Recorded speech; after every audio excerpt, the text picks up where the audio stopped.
Doctor Mirza Ghalib একটা নাম প্রচুর শোনা যাচ্ছে ইদানিং। ডক্টর মির্জা গালিব উনি শিবিরের নেতা ছিলেন এবং 2007-এ উনি ঢাকা বিশ্ববিদ্যালয়ে থেকে উনি পাশ করেন, MA করেন। এর আগে 2005-এ উনি ঢাকা বিশ্ববিদ্যালয় থেকে অনার্স ডিগ্রি নেন। অ্যাপ্লাইড কেমিস্ট্রির উনি শিক্ষক। উনি অ্যাসিস্ট্যান্ট প্রফেসর, মানে জুনিয়র প্রফেসর, যেখানে মাত্র শুরু করে এই অবস্থাকে সহজ করে যারা বুঝেন না বিষয়গুলো। অ্যাসিস্ট্যান্ট প্রফেসর বর্তমানে হাওয়ার্ড বিশ্ববিদ্যালয়। হাওয়ার্ড এবং হার্ভার্ড দুটা মিলাবেন না, হাওয়ার্ড বিশ্ববিদ্যালয়। এটা ওয়ার্ল্ডের একটা প্রমিনেন্ট বিশ্ববিদ্যালয়।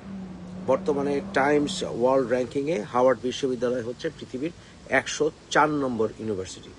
পৃথিবীতে 104 মানে বেশ ভেরি গুড ইউনিভার্সিটি। আমার আপন ছোট বোন হাওয়ার্ড বিশ্ববিদ্যালয়ে পড়াশোনা করেছে এবং পরে সে নর্থ ক্যারোলাইনা স্টেট ইউনিভার্সিটি সহ বিভিন্ন ইউনিভার্সিটিতে পড়াশোনা করেছে। সুতরাং হাওয়ার্ড বিশ্ববিদ্যালয় সম্বন্ধে আমি জানব।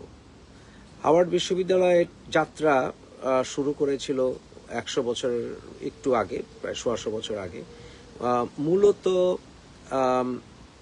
কালোদের বিশ্ববিদ্যালয় হিসেবে, যারা কৃষ্ণবর্ণের, তাদের লেখাপড়াকে এগিয়ে নেওয়ার জন্য মূলত এই বিশ্ববিদ্যালয় যাত্রা শুরু হয়েছিল। সুতরাং এই বিশ্ববিদ্যালয়ের স্ট্যান্ডার্ড নিয়ে প্রশ্ন করার কোনো মানে থাকতেই পারে না।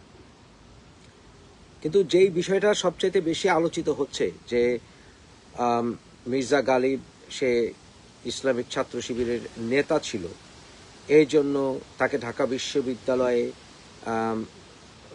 শিক্ষকতা করতে দেওয়া হয়নি। ঢাকা বিশ্ববিদ্যালয়ে পড়াকালীন সময়ে এবং বিভিন্ন সময় শেখ হাসিনার শাসন আমলে সে নিগৃহীত হয়েছে, অত্যাচারিত হয়েছে, এইসব কথাই শোনা যাচ্ছে। এর কতখানি সত্য সেটা একটু পরে আলোচনা করছি। এটার জন্য যথেষ্ট আলোচনা এমনিই হচ্ছে। তবে তার দুঃখ ছিল এবং সে তখনই প্রতিজ্ঞা করেছিল ঢাকা বিশ্ববিদ্যালয়ের চাইতে আরও বড় বিশ্ববিদ্যালয়ে সে শিক্ষকতা করবে, তার ক্যারিয়ার ফার্দার সে এগিয়ে নিয়ে যাবে, এবং সে সেটা করেছে বলে দাবি করছে। দেখেন, প্রথমত ঢাকা বিশ্ববিদ্যালয় সম্বন্ধে বলি। ঢাকা বিশ্ববিদ্যালয়ে আমি ছাত্র, সেও ছাত্র ছিল। ঢাকা বিশ্ববিদ্যালয়ে আমি ছাত্র ছিলাম। ঢাকা বিশ্ববিদ্যালয়ে অনেক অনিয়ম আছে। ঢাকা বিশ্ববিদ্যালয়ে গ্লোবাল র্যাঙ্কিং আমাদের সময় থেকে এখন অনেক পড়ে গেছে, এটা অস্বীকার করার কোনো উপায় নেই। এবং সেটা আমাদের সময় ছাত্রদের কথাবার্তার স্টাইল এবং বর্তমানে ঢাকা বিশ্ববিদ্যালয়ে আনফর্চুনেটলি এই নাহিদ, ওরা দেখেন ইংরেজিতেই কথা বলতে পারে না। এইগুলি দেখলেই সহজভাবে বোঝা যায়। আমাদের, আপনি পছন্দ করেন বা ডিসলাইক করেন, আমাদের বান্ধবীদেরকে, বন্ধুদেরকে দেখেন, তাদের স্মার্টনেস দেখেন। দেখেন আপনি রেজওয়ানাকে, আমার ফ্রেন্ড, দেখেন আপনি শিরিনকে, দেখেন আপনি আসিফ নজরুলকে, পছন্দ করেন বা ডিসলাইক করেন তাদের। তারপরে দেখেন এই যে সালাউদ্দিন ভাই, দেখেন আদিলুর রহমান, এদের স্ট্যান্ডার্ড দেখেন। আমাদের প্রজন্মের যারা বা আমাদের একটু বড় যারা, অবস্থা দেখেন, পড়ে গেছে। কিন্তু ঢাকা বিশ্ববিদ্যালয়ের সবচাইতে বড় একটি গর্ব আছে, সেটা সারা বিশ্ব সম্মান করে, সারা বিশ্ব সম্মান করে। সেটা হচ্ছে ঢাকা বিশ্ববিদ্যালয়ের প্রতিবাদী ইতিহাস। ঢাকা বিশ্ববিদ্যালয় একটি দেশের মানচিত্র, রাজনৈতিক মানচিত্র বারবার পরিবর্তন করেছে এবং ঢাকা বিশ্ববিদ্যালয়ে আমরা বারবার সন্ত্রাসীদেরকে আমাদের ঢাকা বিশ্ববিদ্যালয় দখল করতে দেইনি। একটা সময় ছিল আমাদের, যখন আমরা ছাত্র ছিলাম তখন শিবির চিটাগাং বিশ্ববিদ্যালয় দখল করে ফেলেছে।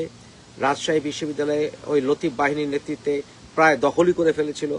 কিন্তু আমরা ঢাকা বিশ্ববিদ্যালয় দখল করতে দেইনি, কখনো না, মাথাচাড়া দিতে দেইনি এই সকল মৌলবাদী শক্তিকে। এই সকল মৌলবাদী শক্তিকে রাজনীতি করতে দেওয়া বা এদেরকে তাদের রাজনৈতিক বক্তব্য প্রচার করতে দেওয়া বাক স্বাধীনতা নয়, সন্ত্রাসকে প্রচার করতে দেওয়া বাক স্বাধীনতা নয়। তাই ঢাকা বিশ্ববিদ্যালয়ের একটি গর্বের ইতিহাস আছে। আমরা ভাষা আন্দোলনের সঙ্গে জড়িত ছিলাম, 47-এর দেশ বিভাজনে জড়িত ছিলাম, আমরা সেই 66 6 দফা আন্দোলনে জড়িত ছিলাম, 69-এর সংগ্রামে জড়িত ছিলাম, 71-এ আমরা জড়িত ছিলাম, আমরা সেই 90-এর গণঅভ্যুত্থানে জড়িত ছিলাম, আমরা 2024-এ জড়িত ছিলাম। এরকম ইতিহাস আছে আমাদের। বিশেষ করে সরকার যখন স্বৈরাচারী হয়ে ওঠে, সরকারের বিরুদ্ধে আন্দোলনের একটি গর্বের ইতিহাস ঢাকা বিশ্ববিদ্যালয়ে আছে।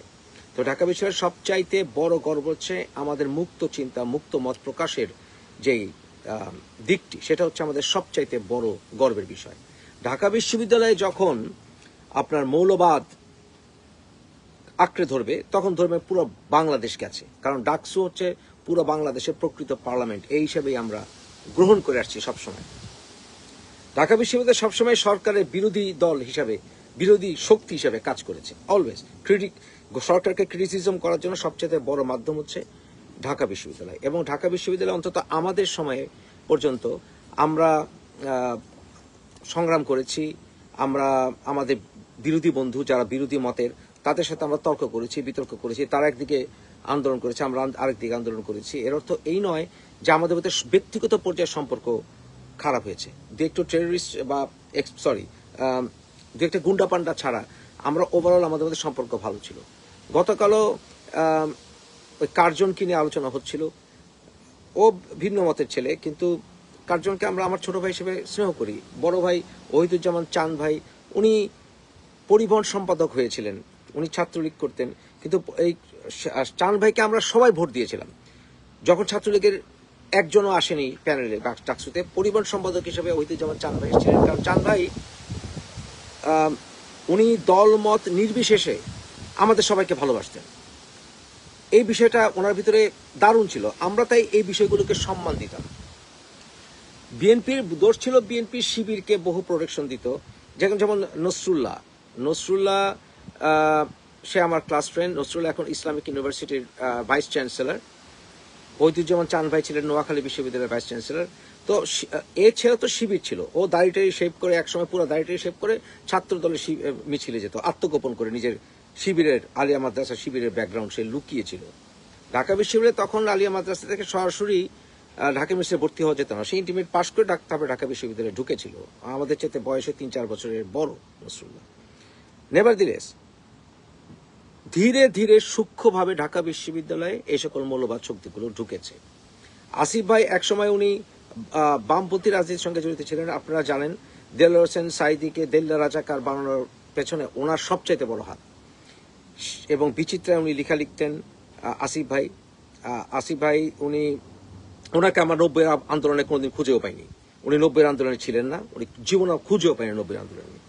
কিন্তু সেই লোকটি কিভাবে ঢাকা বিশ্ববিদ্যালয়ের সমস্ত রেকর্ড ভেঙে ছাত্রদের সাথে মিশে ছাত্র নেতার মতো ভূমিকা পালন করলেন, এই বিষয়টা আপনাদেরকে বুঝতে হবে।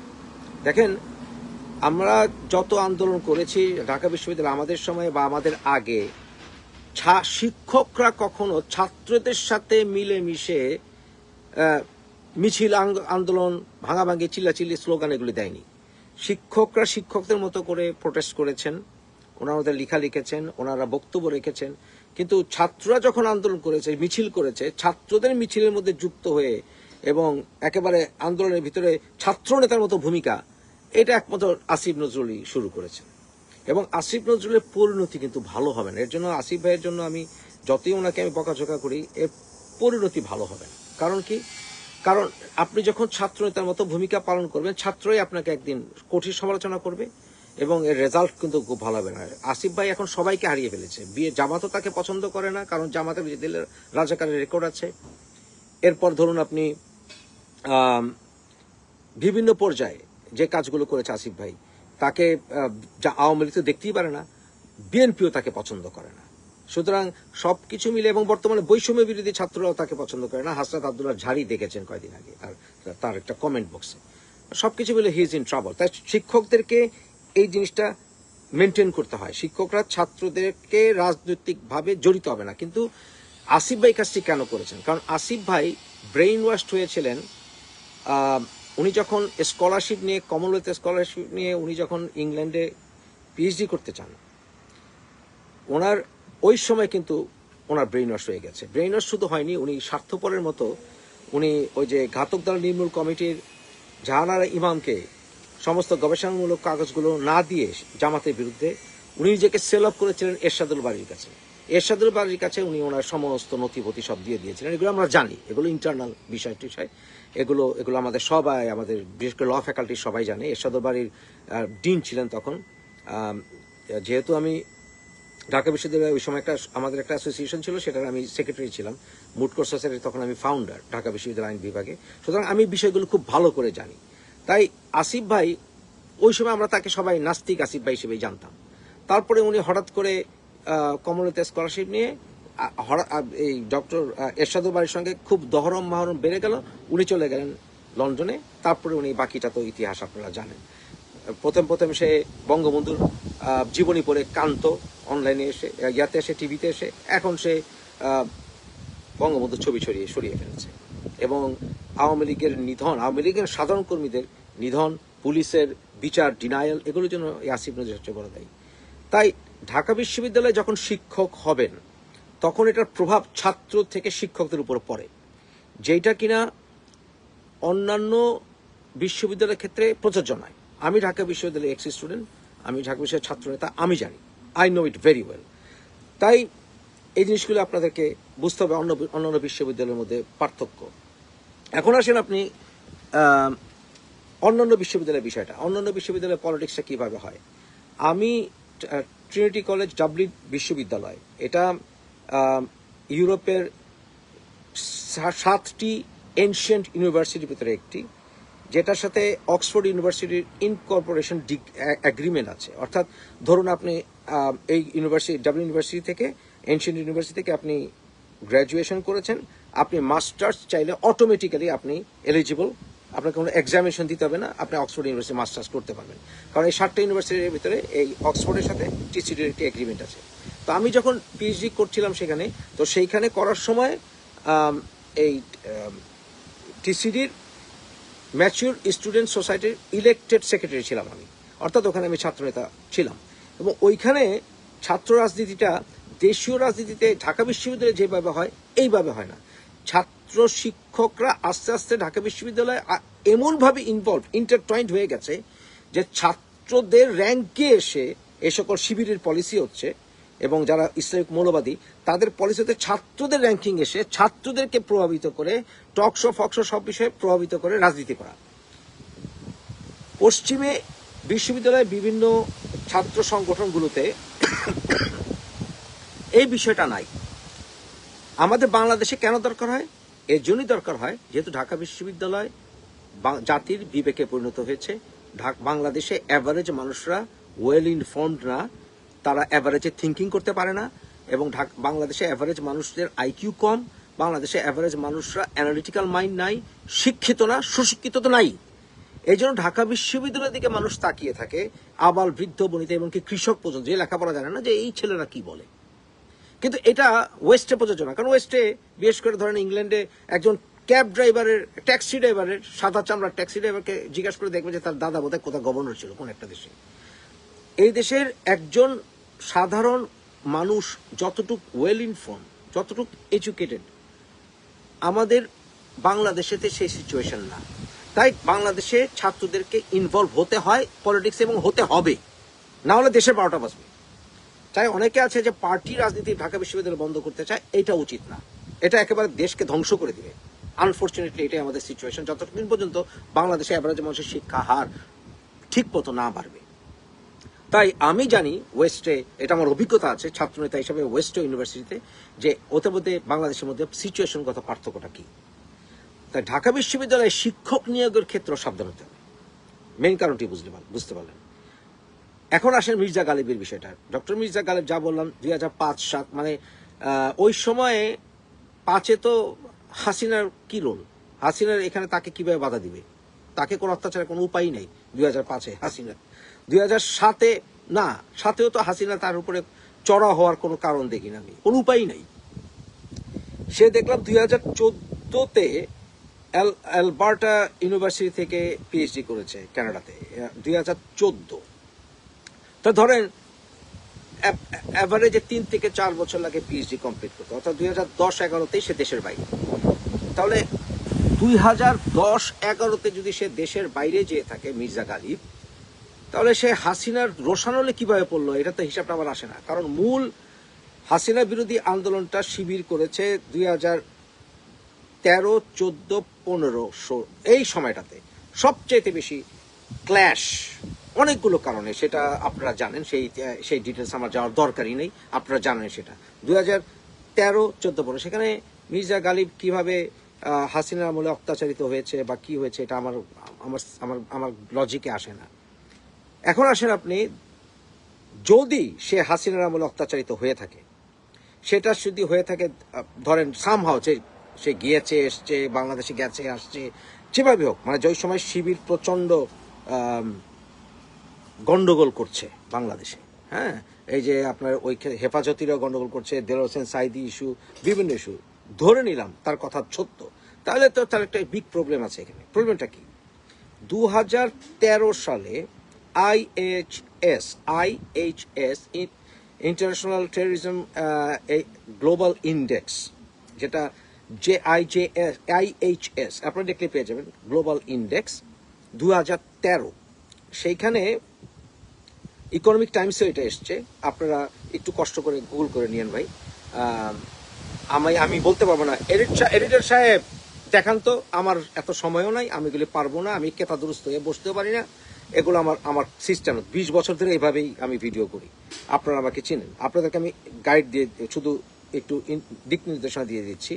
শিবির international global IHS global terrorism index, হ্যাঁ, এটা লিখেন 2013, দেখবেন বিশ্বে টেররিস্ট গ্রুপদের ভিতরে বাংলাদেশের ইসলামী ছাত্র শিবির 3 নম্বর বিশ্বে। 2013 সাল, 2013 সালের রিপোর্ট, মানে 2012-র ডিটেলস। তাহলে আমার প্রশ্ন হচ্ছে, এই শিবিরের সদস্য ছিল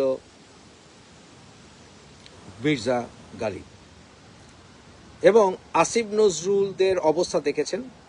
আসিফ নজরুল এই সন্ত্রাসীদের সাথে মিশে কোন পর্যায়ে ঢাকা বিশ্ববিদ্যালয়কে নিয়ে গেছে, ছাত্রদেরকে নিয়ে গেছে, দেশকে নিয়ে গেছে, এবং কিভাবে ছাত্র শিক্ষকরা মিশে ঢাকা বিশ্ববিদ্যালয়ের 12টা বাজিয়েছে। তাই ঢাকা বিশ্ববিদ্যালয়ে শিক্ষক নিয়ে গেতে অবশ্যই কেয়ারফুল থাকতে হবে। এখন হাওয়ার্ড বিশ্ববিদ্যালয়ে বরঞ্চ প্রশ্ন আসে, হাওয়ার্ড বিশ্ববিদ্যালয় কি মির্জা গালিবের শিবিরের ব্যাকগ্রাউন্ড জানে? কারণ হাওয়ার্ড বিশ্ববিদ্যালয়ে কিন্তু কয়েকজন প্রমিনেন্ট ব্যক্তি, যারা কিন্তু এই বিষয়ে, অর্থাৎ টেররিজমের বিষয়ে অনেক সেমিনার সভা এগুলো করে। এমনকি হাওয়ার্ড বিশ্ববিদ্যালয়ের সাইকোলজি ডিপার্টমেন্ট 2010 সালে টেররিজম এবং হিউম্যান সাইকোলজির উপরে সেমিনার করেছে। আপনারা হাওয়ার্ড ইউনিভার্সিটি সাইকোলজি টেররিজম লিখলে পেয়ে যাবেন। এই হাওয়ার্ড বিশ্ববিদ্যালয়ের ম্যানেজমেন্ট এবং হাওয়ার্ড বিশ্ববিদ্যালয়ের, এটা একটা প্রাইভেট ইউনিভার্সিটি, এরা কি ডক্টর মির্জা গালিবের শিবিরের ব্যাকগ্রাউন্ড জানে? এবং তারা কি শিবির জানে যে শিবির, উনি যেই সময় শিবিরের নেতা ছিলেন, ওর কাছাকাছি সময়ে শিবির বিশ্বে 3য় ভয়ঙ্কর টেররিস্ট অর্গানাইজেশন হিসেবে IHS international global terrorism ranking ইন্ডেক্সে লিস্টেড হয়েছিল, ইকোনমিক টাইমস এসেছিল। এগুলো কি হাওয়ার্ড বিশ্ববিদ্যালয় জানে? বরঞ্চ হাওয়ার্ড বিশ্ববিদ্যালয়কে এই বিষয়ে প্রশ্ন করা দরকার যে আপনারা কি এই বিষয়ে জ্ঞাত আছেন কিনা। তো এটার জবাবে মির্জা গালিব কি বলবে? তা আমি মির্জা গালিবের মতো মানুষ ঢাকা বিশ্ববিদ্যালয়ে উনি পড়াতে পারেননি, ভালো হয়েছে। ঢাকা বিশ্ববিদ্যালয়ে আপনাকে পড়ানো দরকার না। এক আসিফ নজরুল দিয়ে বুঝেছি আমরা কি হয়েছে, এরশাদুল বাড়ি দিয়ে বুঝেছি আমরা কি হয়েছে বিশ্ববিদ্যালয়ের, আমরা এগুলো বুঝে গেছি। সুতরাং আপনি ওখানে গেলে আপনি আপনার ওই, আর বর্তমানে যে শিবিরের নেতারা বলে মেয়েরা এইভাবে বসবা না, আপনি কি করতেন সেটা আমরা জানি। আপনি হাওয়ার্ড বিশ্ববিদ্যালয়ে এই কাজটা করতে পারবেন না, অর্থাৎ আপনার শিবিরগিরি আপনি হাওয়ার্ড বিশ্ববিদ্যালয়ে আপনি করতে পারবেন না, ঢাকা বিশ্ববিদ্যালয়ে করতে পারবেন। ঢাকা বিশ্ববিদ্যালয়ের ইতিহাসটাই এরকম। সুতরাং আমরা গর্বিত যে আপনার মতো মানুষ ঢাকা বিশ্ববিদ্যালয়ের শিক্ষক হতে পারে নাই। We are proud of it. কারণ আপনি আপনার শিবির পরিচয় এবং শিবির সম্পর্কে জানেও না হাওয়ার্ড বিশ্ববিদ্যালয়ের অনেকে, যারা আপনাকে নিয়োগ দিয়েছে, আমি এটা নিশ্চিত। জানলে আপনাকে নিয়োগ হাওয়ার্ড বিশ্ববিদ্যালয়েও দিত না। অতএব গুড রিডেন্স। ঢাকা বিশ্ববিদ্যালয়ে কেয়ারফুল থাকতে হবে যাতে কোনো প্রকার শিবির ঢাকা বিশ্ববিদ্যালয়ে শিক্ষক বা স্টুডেন্ট লেভেলে কোনো রকম শেকড় না গাড়তে পারে। গুড রিডেন্স।